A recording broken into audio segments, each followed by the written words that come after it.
Hello everyone. Today we'll see a solution to a problem statement called a chessboard. In this question, we have given two positions, that is position x1 y1 and x2 y2 of two kings respectively, and we have to decide which king will win the game if both of them play optimally.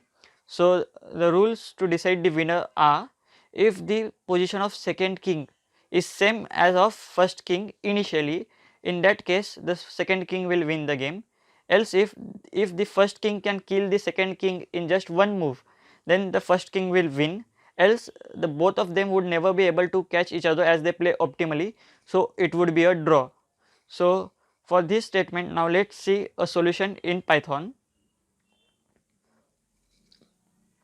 First of all, we will take the number of test case as an input.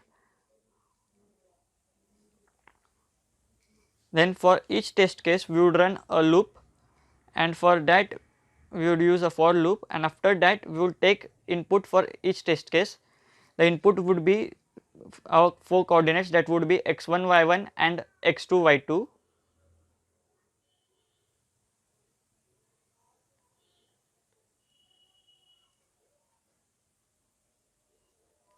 After doing this, we would write another function named solve. To this function we will pass our coordinates, and that function will print the results. So let's write another function named solve, and to this to this function we are taking parameters as a1 b1 and a2 b2.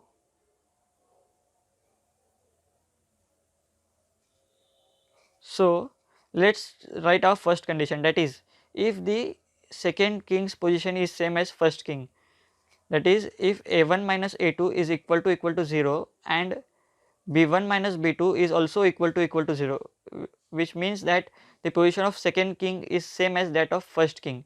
So in that case our second king will win, so we would print the result second.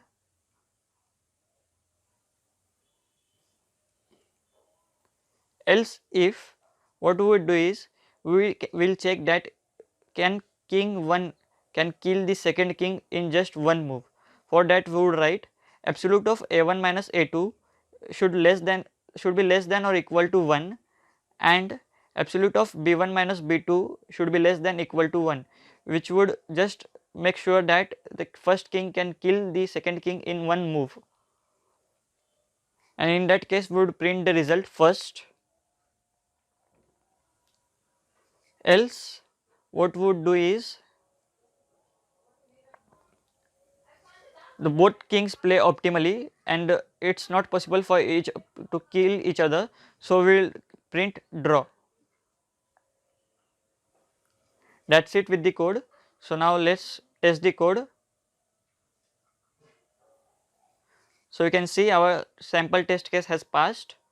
Now let's submit the code. So we can see our solution has been accepted. Thank you guys for the watching this video, and please subscribe to get solutions to the next questions. Yeah.